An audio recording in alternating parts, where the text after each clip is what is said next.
اس نے دھوکا دیا تھا. دوسرا کرنتھیوں اس کے 11ویں باب کی 3 آیت کے مطابق اس نے کیا کیا تھا؟ دھوکا دیا تھا, ڈسیو کیا تھا. سو ابلیس کیا ہے؟ وہ نہ صرف ایک فیروشس قسم کی نیچر رکھتا ہے, جانوروں جیسی اس کی نیچر ہے یا اس کی فیئرسنس جو ہے, اس کے ساتھ وہ دھوکے باز بھی ہے, وہ دھوکے باز بھی ہے, اور اس نے دھوکا دیا تھا. یہ دونوں اس میں خصوصیات ہیں. تیسرے نمبر پر لفظ استعمال کیا گیا ہے ابلیس, اور ابلیس کیا ہے؟ ڈیول. ابلیس کیا ہے؟ ڈیول. اور ڈیول کو یونانی میں کہتے ہیں ڈیابلوس, اور ڈیابلوس کا کیا مطلب ہے؟ سلینڈرر.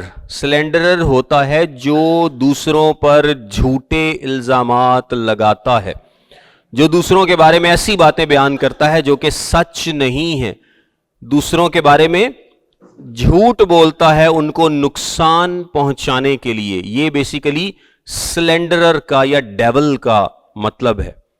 اور ابلیس کیا کرتا ہے؟ کلام مقدس میں کیا لکھا ہے کہ وہ رات دن بھائیوں پر الزام لگاتا ہے. وہ کیا کرتا ہے؟ بھائیوں پر الزام لگاتا ہے. سو یہ اس کی نیچر ہے, یہ اس کی کیا ہے؟ نیچر. اور چوتھا لفظ جو استعمال کیا گیا ہے وہ ہے شیطان. وہ کیا ہے؟ شیطان, سیٹن. اور سیٹن کا کیا مطلب ہے؟ ایڈورسری یا دشمن یا اینیمی. سیٹن کا کیا مطلب ہے؟ دشمن یا اینیمی. سو وہ خدا کا دشمن بھی ہے, وہ الزام لگانے والا بھی ہے, وہ ڈسیور بھی ہے, دھوکہ بھی دیتا ہے, اور وہ فیئرس نیچر کا یا فیروشس نیچر کا مالک بھی ہے, جھوٹ بولنے والا دھوکے باز بھی ہے. سو یہ ہے جس کو اس فرشتے نے کیا کیا ہے؟ پکڑ کر باندھا ہے. اور باندھنے کا کیا مطلب ہے؟ آئیے باندھنے پر غور کرتے ہیں. لفظ جو باندھنا یہاں پر استعمال ہوا ہے اس کا مطلب یہ ہے کہ آج کے بعد, جب اس کو باندھ دیا گیا, اس کا مطلب یہ ہے کہ آج کے بعد اب ابلیس کا کوئی رول نہیں ہوگا جب تک اس کو دوبارہ نہیں کھولا جاتا. اس کے جتنے آئیڈیاز ہیں وہ بلاک ہو گئے کیونکہ وہ اور اس کی بدروہیں باندھی گئی ہیں. اب ابلیس کے جتنے طریقے ہیں وہ سارے ختم ہو گئے. اس کی جو اس کے جتنے نظریات تھے وہ سارے ختم ہو گئے. اس کی ساری سکیمیں ختم ہو گئیں. وہ کس طرح سے حکومتوں کو خراب کرتا تھا, لوگوں کو خراب کرتا تھا, سکیمیں گھڑتا تھا, لوگوں کے لیے ایک گناہ کا ماحول پیدا کرتا تھا, سیاست میں دخل اندازی, ہر جگہ پر دخل اندازی, یہ ساری سکیمیں اب کیا ہو جائیں گی؟ بند ہو جائیں گی, ختم ہو جائیں گی. اب مزید وہ انسانوں کو بہکا نہیں سکے گا, مزید وہ انسانوں کو لالچ نہیں دے سکے گا, مزید وہ ان کے لیے گناہ کا ماحول پیدا نہیں کر سکے گا. سب کچھ اس کا بند ہو گیا, سب کچھ اس کا ختم ہو گیا. سو باندھنے کا کیا مطلب ہے؟ کہ نو مور سیٹن اینڈ ہز اسکیمز. اب اس کی کوئی چال نہیں چلے گی, اس کو باندھ دیا گیا ہے. اور پھر لکھا ہے کہ اسے اتھا گھڑے میں ڈال کر بند کر دیا اور اس پر مہر کر دی تاکہ 1000 برس پورے ہونے تک پھر قوموں کو گمراہ نہ کرے. یعنی اب وہ قوموں کو گمراہ نہیں کر پائے گا. میرے ساتھ ایک حوالہ دیکھیں, یسایہ کی کتاب اس کا 24واں باب اور اس کی 21ویں آیت. یسایہ 24 باب اور اس کی 21ویں آیت میں لکھا ہے, اس وقت یوں ہوگا کہ خداوند آسمانی لشکر کو آسمان پر اور زمین کے بادشاہوں کو زمین پر سزا دے گا. آسمانی لشکر کو آسمان پر اور زمین کے بادشاہوں کو زمین پر. زمین کے بادشاہوں کو سزا مل چکی, آسمانی لشکر کو سزا ملے گی. اور وہ ان قیدیوں کی مانند جو گڑھے میں ڈالے جائیں جمع کیے جائیں گے, اور وہ قید خانے میں قید کیے جائیں گے, اور بہت دنوں کے بعد ان کی خبر لی جائے گی. آسان ہے نا, کوئی اس میں مشکل نہیں ہے. میں دوبارہ پڑھتا ہوں. اور وہ ان قیدیوں کی مانند جو گڑھے میں ڈالے جائیں, ابس میں جمع کیے جائیں گے, اور وہ قید خانے میں قید کیے جائیں گے, اور بہت دنوں کے بعد ان کی خبر لی جائے گی. یعنی 1000 سال کے بعد ان کو ریلیز کیا جائے گا. یہ یسایہ کا انداز ہے اس کو لکھنے کا, یہ تھوڑا سا ڈیفرنٹ ہے. اور جو مکاشفہ کی کتاب ہے یہ اس کو ایگزیکٹلی بیان کرتی ہے کہ کیسے ہوگا, لیکن یہ پرانے عہد میں آپ کو ملتا ہے. اچھا, یہاں پر میں آپ کو ایک بڑی انٹرسٹنگ بات بتاتا ہوں, اور وہ ہے انوائرمنٹ کے تعلق سے. اب 4 آیت میں لکھا ہے, پھر میں نے تخت دیکھے, لوگ ان پر بیٹھ گئے اور عدالت ان کے سپرد کی گئی. یہ تو خیر کافی زیادہ انٹرسٹنگ ہے کہ یہ تخت کون سے ہیں, لوگ وہاں پر کیسے رہیں گے, کون کون جائے گا, کیا ہوگا, یہ سب کچھ. لیکن اس سے پہلے والی بات جو ہے نا وہ میں آپ کو بتاتا ہوں کہ انوائرمنٹ پر یا ماحول پر کیا اثر ہوگا. آپ کو اگر میں یاد دلاتا چلوں تو جو باغ عدن تھا, تھوڑا سا ہم پیدائش کی کتاب پہ واپس آتے ہیں. باغ عدن میں لوگ کیا کھاتے تھے؟ ہری سبزیاں کھاتے تھے, پھل کھاتے تھے, کوئی گوشت کھانے کا کانسیپٹ وہاں پر نہیں تھا. باغ عدن میں یہی مانا جاتا ہے کہ اس وقت, یعنی آپ یا باغ عدن یا نوح کے طوفان سے پہلے کی بات کر لیں تو کانٹیننٹس نہیں تھے, یعنی بر اعظم نہیں تھے. ماحول بڑا سازگار تھا, ماحول اچھا تھا. ایک کہا جاتا ہے کہ ایک فضا کے اوپر کینوپی تھی جو الٹرا وائلٹ ریز کو نہیں آنے دیتی تھی, اور وہی کینوپی کا شاید پانی بعد میں نیچے آیا طوفان میں.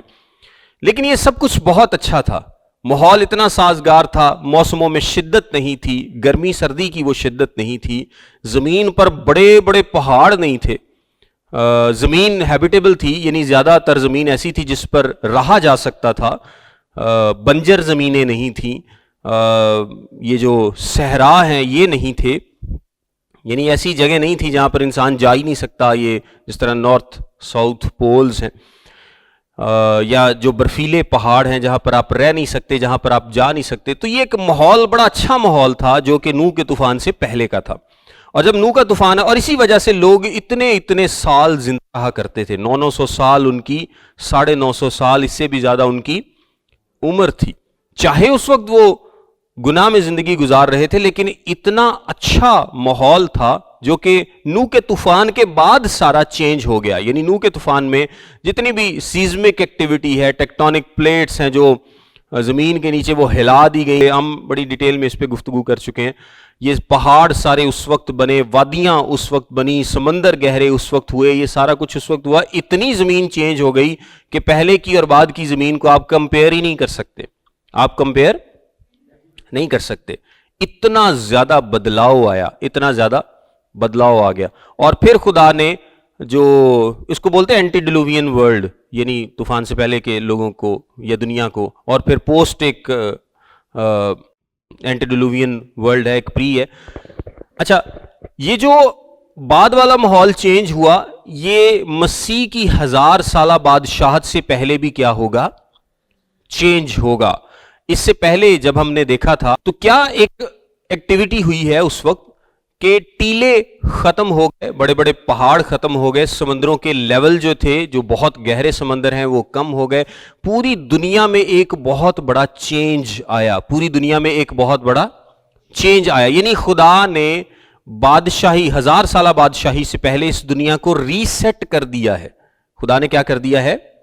ریسیٹ کر دیا ہے, اس جیسا بنا دیا ہے جیسا کہ عدن میں اس وقت ہوا کرتا تھا. اس جیسا بنا دیا گیا ہے جیسا کہ نوح کے طوفان سے پہلے ہوا کرتا تھا. زمین بہت ہی سوٹیبل تھی, اور جو زمین سے کوہر اٹھتی تھی وہ اس کو سیراب کرتی تھی. پانی کا زبردست نظام تھا, ماحول بڑا سوٹیبل تھا, اور اس میں گرمی سردی کی شدت نہیں تھی, طوفان آندھی یہ ساری چیزیں نہیں تھی. سو زمین کو ریسیٹ کر کے اس طرح کا بنایا گیا ہے جس طرح کی وہ پہلے تھی, تاکہ انسان لانگ ٹرم سروائیو کر سکے. انسان کیا کرے؟ لانگ ٹرم سروائیو کر سکے. یسایہ کی کتاب میں بھی ہم آگے جا کے حوالے سارے دیکھیں گے کہ یسایہ کی کتاب میں لکھا بھی ہے کہ کوئی بچہ بھی مرے گا تو کتنے سال کا مرے گا؟ 100 سال کا. کوئی بچہ بھی ہے مرتا ہے نا, تو وہ کتنے سال کا مرے گا؟ سو لوگ سینکڑوں سال اس وقت میں جی سکیں گے, لوگ سینکڑوں سال اس وقت میں جی سکیں گے. اگر آپ میرے ساتھ حوالے دیکھیں, چند حوالے ہم کوئکلی دیکھیں گے. یسایہ کی کتاب اس کا 40واں باب. یہ یسوع مسیح جب 1000 سالہ بادشاہت قائم کرتا ہے نا اس دنیا میں, یہ اس سے پہلے ہوگا, یہ اس سے پہلے ہوگا. یعنی زمین کو ریسیٹ کیا جائے گا, زمین کو اس طرح کا بنا دیا جائے گا جو کہ بادشاہی کے لائق ہوگی, اور وہ زبردست ہوگی. 4 آیت میں لکھا ہے, ہر ایک نشیب اونچا کیا جائے گا اور ہر ایک پہاڑ اور ٹیلا پست کیا جائے گا. مطلب جو بہت گہرا ہے اس کو اونچا کیا جائے گا اور جو بہت اونچا ہے اس کو نیچا کیا جائے گا تاکہ بیلنس ہو سکے. آپ دیکھیں کہ دنیا میں یہ جو ایکسٹریم قسم کی ویدر کنڈیشنز ہیں یہ صرف اونچی جگہوں پر ہوتی ہیں, جو بہت اونچی ہیں, پہاڑ جس طرح سے ماؤنٹ ایوریسٹ یہ وہ. اور ہر ایک ٹیڑھی چیز سیدھی اور ہر ایک ناہموار جگہ ہموار کی جائے گی اور خداوند کا جلال آشکارا ہوگا اور تمام بشر اس کو دیکھے گا کیونکہ خداوند نے اپنے منہ سے فرمایا ہے. سو یہ ایک چینج آئے گی. اس کے بعد میرے ساتھ ایک اور حوالہ دیکھیں, یوئیل کی کتاب اس کا 2 باب 21ویں آیت. یوئیل کی کتاب اس کا 2 باب اور اس کی 21ویں آیت میں لکھا ہے, اے زمین ہراساں نہ ہو, خوشی اور شادمانی کر کیونکہ خداوند نے بڑے بڑے کام کیے ہیں. اے دشتی جانوروں ہراساں نہ ہو کیونکہ بیابان کی چراگاہ سبز ہوتی ہے اور درخت اپنا پھل لاتے ہیں, انجیر اور تاک اپنی پوری پیداوار دیتے ہیں. پس اے بنی صیون خوش اور خداوند اپنے خدا میں شادمانی کر کیونکہ وہ تم کو پہلی برسات اعتدال سے بخشے گا. وہی تمہارے لیے بارش یعنی پہلی اور پچھلی برسات بر وقت بھیجے گا. آپ آگے بھی اس کو پڑھ سکتے ہیں کہ کتنی زبردست چینجز اس زمین پر آئی ہیں کہ ہر چیز سرسبز و شاداب ہوگی, بہترین ہوگی, خوبصورت ہوگی اور یہ کمپیئر کی جا سکے گی نوح کے طوفان کے پہلے کے وقت سے عدن کے ساتھ. اس کے ساتھ میرے ساتھ ایک اور حوالہ دیکھیں, یسایہ اس کا 35واں باب اور اس کی پہلی آیت. یسایہ 35واں باب اور اس کی پہلی آیت لکھا ہے, بیابان اور ویرانہ شادمان ہوں گے اور دشت خوشی کرے گا. بیابان اور ویرانہ شادمان ہوں گے کیونکہ اب وہ مزید بیابان اور ویرانے نہیں رہیں گے, اور دشت خوشی کرے گا اور نرگس کی مانند شگفتہ ہوگا, اس میں کثرت سے کلیاں نکلیں گی, وہ شادمانی سے گا کر خوشی کرے گا. اس کے بعد ایک اور حوالہ میرے ساتھ دیکھیں, یسایہ اس کا 41واں باب اور اس کی 18ویں آیت. یسایہ میں سب سے زیادہ آپ کو ملیں گی یہ پیشین گوئیاں. 41واں باب اور اس کی 18ویں آیت میں لکھا ہے, میں ننگے ٹیلوں پر نہریں اور وادیوں میں چشمے کھولوں گا. ننگے ٹیلوں پر نہریں اور وادیوں میں چشمے کھولوں گا, صحرا کو تالاب اور خشک زمین کو پانی کا چشمہ بنا دوں گا. سو بیسیکلی بتانا میں آپ کو یہ چاہ رہا ہوں کہ زمین پر کچھ کیٹاکلزمک ایونٹس ہوئے ہیں, زلزلے آئے ہیں, بہت بڑے بڑے ایونٹس ہوئے ہیں جن سے زمین کو پھر سے ریسیٹ کر دیا گیا ہے, لیکن اب کی بار پانی سے تباہ نہیں کیا گیا. پہلے خدا نے زمین کو ریسیٹ کیا تھا نوح کے وقت میں, تو زمین پر بہت ساری چینجز آ گئی تھی, بہت زیادہ چینجز آئی تھی, لیکن اب کی بار جب ریسیٹ کیا ہے تو پھر بہت ساری چینجز آئی ہیں اور زمین دوبارہ سے ویسی ہو گئی ہے جیسی خدا چاہتا ہے کہ 1000 سالہ بادشاہت میں ہو. اور اس کے علاوہ بھی یعنی انسانوں اور جانوروں کے تعلق سے بھی چینجز آئی ہیں, وہ ہم نیکسٹ اس میں بریک کے بعد ڈسکس کرتے ہیں.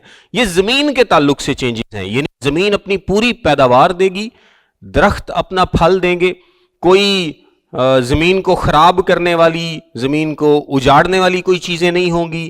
زمین جہاں پر پانی نہیں ہے, جو صحرا ہے وہاں پر پانی ہوگا, چشمے ہوں گے, زبردست بہترین ماحول ہوگا جس میں انسان بہت عرصے تک جی سکے گا اور اس سے لطف اٹھا سکے گا, اور خداوند انسان کو دکھائے گا کہ اس نے اس کے لیے کیسا ماحول کریٹ کیا تھا.